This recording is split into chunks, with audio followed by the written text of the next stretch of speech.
Okay, so share ko sa inyo to guys, no. So ngayong araw guys, meron tayo ditong phone device guys, no. So itong phone device na to guys ay iPhone XS guys. So ito guys yung likod niya guys, no. Yan. So yung issue guys ng phone device nito guys ay ayaw niyang mabuhay guys, no. Yan. So kung maano nyo guys, wala siyang response guys, no. So ang gagawin natin dito guys ay check natin guys yung motherboard guys ng phone device nito guys, no.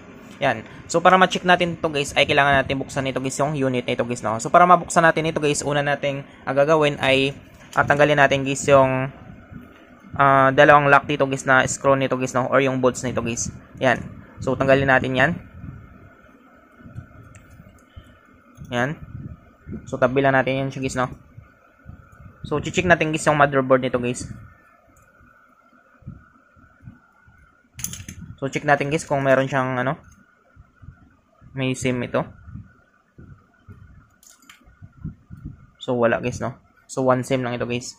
Yan. So, dito guys, sunod natin gagawin dito guys ay papalambutin natin guys yung adhesive glue nito guys, no. Yan. So, initan lang natin ito konti guys. Tapos, bubuksan natin ito guys. Yan. So, simulan natin.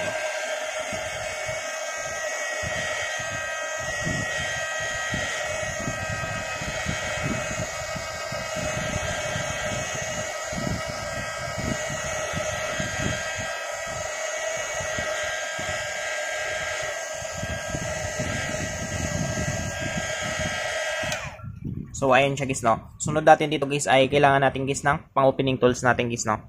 Yan. So, kailangan natin ito guys yung manipis natin na opening tools na ito. At kailangan rin natin dito guys ng ito guys, no. Pang-suporta natin guys para matanggal natin guys yung LCD na ito guys. So, dikit lang natin yan.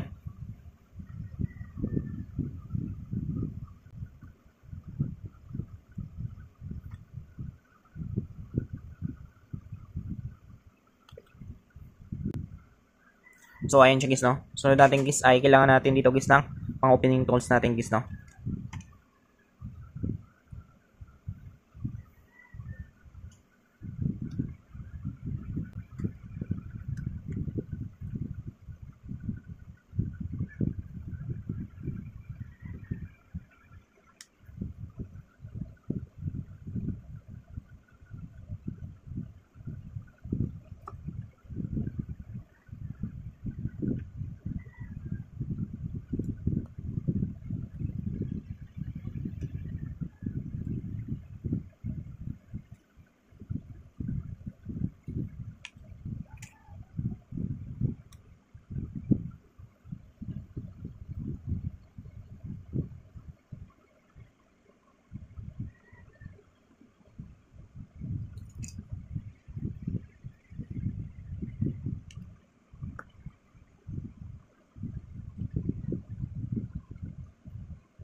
So, ayun siya guys, no. So, nabuksan natin guys. So, dandahan natin guys, no.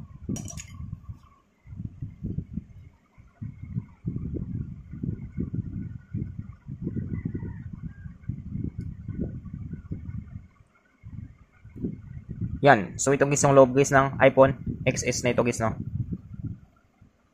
Yan. So, sunod natin guys yung gagawin natin. So, kulang na pala ito guys ng bolts guys, no. So, kung makita nyo guys. So, ibig sabihin guys ay nabuksan na ito guys, no. So, kulang na siya dito guys ng bolts. Tapos dito guys yung niya guys sa LCD niya guys ay meron siyang tatak guys na Chinese guys, no. So, replacement na ito guys yung LCD nito guys. So, ito guys yung battery niya, pang replacement na rin. So, replacement na rin pala ito guys. Subukan natin. So, kapag hindi kasi replacement nito guys ay mahirap siya tanggalin guys, no. Yan, no. So, mabilis na lang siya tanggalin guys. Yan. So, gumagalaw na siya guys. So, check natin ito guys ang motherboard niya guys, no. Subukan natin guys kung good board pa ito guys yung motherboard nito guys. So, kulang na dito. Ito. Dito sa guys, kulang rin dito guys, no. Yan. Kung makita nyo guys, kulang rin dito banda. So, ang gagawin natin dito guys ay tanggalin natin guys yung mga bolts nito guys, no. So, Y ito guys. Kailangan natin ng Y guys na ito guys yung dulo niya. Subukan natin. Yan.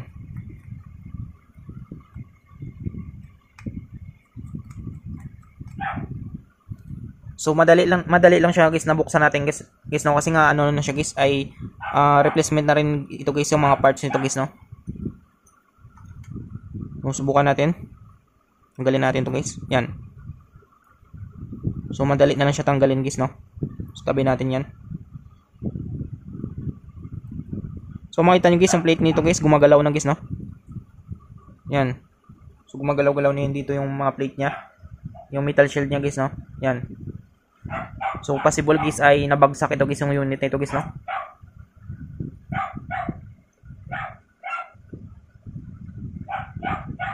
So sunod natin guys, ang gagawin natin ay try natin tanggalin natin guys yung ano niya, PC connector guys ng battery niya guys, no. Or yung tinatawag natin guys na flexible printed circuit na ito guys, no. Dito guys ay PC guys ng battery niya.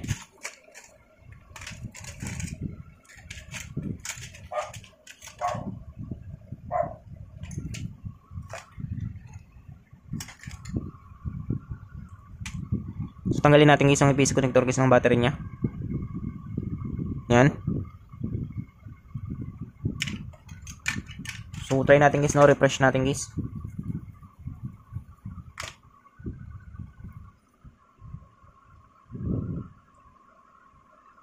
So balik natin.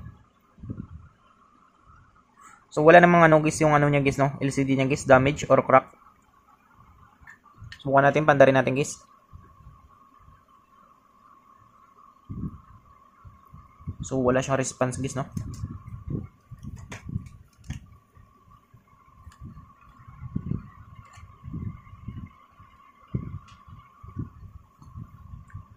So wala siyang response guys.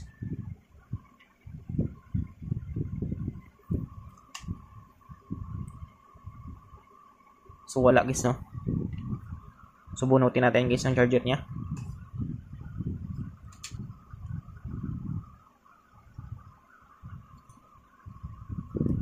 So ang gagawin natin dito guys ay check natin guys yung motherboard nito guys, no. So subukan natin. At i-test na rin natin ito guys yung battery niya. Baka wala siyang laman guys, or drain guys ang battery nito. So i-test muna natin guys yung motherboard niya guys, no. So para ma-test natin guys yung motherboard guys ng phone device nito guys ay gagamit tayo dito guys ng digital multimeter natin guys, no. So dito guys sa digital multimeter natin guys ay magse-set tayo dito guys ng diode mode natin guys, no. So diode mode muna tayo. So dito guys malaman natin guys kapag meron siyang grounded guys sa motherboard nito guys, no. Kapag maganito guys yung reading niya guys, yan 0.001 or 0.0.2 guys. Yan, subukan natin guys i-reading natin. So dapat hindi siya maganito guys, no. Yan. So ayan siya guys, no. So may reading siya guys. So good board naman siya guys, no. Yan. So check natin guys yung resistance niya. I-reading natin guys yung ano niya guys, yung resistance nito guys. Yan. So resistance tayo. So i-reading muna natin.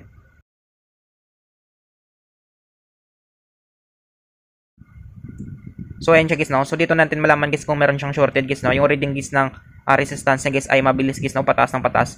So ito guys ay goods guys yung reading nito guys. Yan. So hindi naman siya mabilis guys yung pataas ng pataas niya.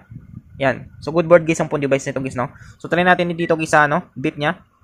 Subukan natin kapag maganito guys, ibig sabihin guys ay merong tama guys yung motherboard nito guys, no. Or kung meron siyang shorted guys kapag ganito guys yung reading niya guys, or tutunog siya guys, no. Ganito guys. Yan. So subukan natin kapag magtunog siya. Yan. So nagtunog siya guys pero once lang guys, no. Yan. So ibig sabihin guys ay good board dito guys, no. Yan, kapag maganito siya meron siyang tama guys, no. Yan. So hindi siya tumunog guys. Ibig sabihin guys good board dito guys yung phone device nito guys, no. So possible lang dito guys yung issue nito guys ay LCD nito, LCD guys, no. So check natin guys yung battery nito guys. So subukan natin guys kung matanggal natin guys yung battery nito. So subukan natin tanggalin natin guys yung battery niya. Yan. So mabilis lang siya matanggal guys, no. So ibig sabihin guys ay replacement na rin ito guys.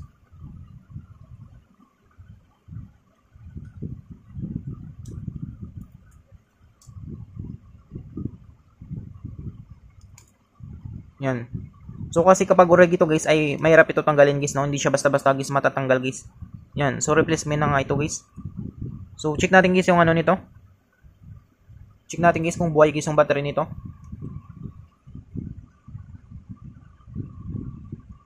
So magsisit tayo dito guys sa digital multimeter natin.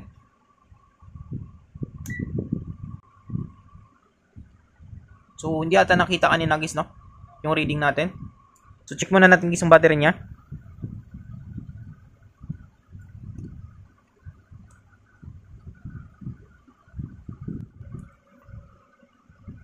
So ayan siya guys, no? So ito guys yung reading guys ng battery niya. So may tama rin ito guys yung battery nito guys, no? Yan. So ganyan guys yung reading niya guys. Yan. So may tama guys yung battery nito guys. So test natin ulit guys, no? Parang di ata nakita guys sa digital multimeter natin kanina. So mag-set tayo ulit guys. Resistance tayo ulit. Check natin resistance. So reading natin guys yung ano nito guys, resistance nito guys. So ayun siya guys, no. So kapag yung resistance niya guys, yung reading niya guys ay pabilis ng pabilis guys, na pataas ng pataas guys. Ibig sabihin guys ay meron siyang tama sa guys sa board niya guys, no, or shortage siya guys. Yan. So malaman naman natin guys. So makita natin guys yung reading. So good board siya guys, no. So hindi siya pataas guys ng pataas guys yung reading niya, yung mabilis guys. Yan. So kapag pababa naman guys ng pababa ay possible guys ay grounded dito guys yung motherboard nito guys, no. Yan. So subukan naman natin dito guys sa diode mode tayo. So diode mode tayo. So kapag ganito guys yung reading niya guys, so possible guys, no, ay may tama guys yung motherboard niya guys, or grounded rin guys yung motherboard niya guys, no, kapag ganito guys yung reading guys ng motherboard niya. So subukan natin. So ayan siya guys, no. So may reading siya guys. So ibig sabihin good board dito guys yung motherboard nito guys, no. So check naman natin guys sa BIP. Dito naman tayo sa BIP. So dapat hindi siya tutunog guys, no. Hindi siya gaganito guys. So kapag may ganito guys, ganito yung tunog niya guys, ibig sabihin guys ay shorted guys ang motherboard nito guys, no, or merong tama guys ang motherboard nito guys. Yan. So hindi siya nagano guys, no. Yan. So hindi siya tunog guys, no. Ibig sabihin guys ay good board guys yung phone device na ito guys. Yan. So ganun lang guys mag-test guys, no, ng phone device natin guys, ng motherboard guys ng phone device natin. So possible guys yung sira nito guys ay battery guys tsaka yung LCD guys, no. Yan. So I hope guys na makatulong sa inyo itong video tutorial natin. Sa mga bago pa lang sa ating channel guys, no, huwag natin kalimutan guys i-click guys yung subscribe at yung notification bell button para ma-update ko kayo guys sa susunod natin guys na video tutorial. Thank you guys and God bless sa lahat.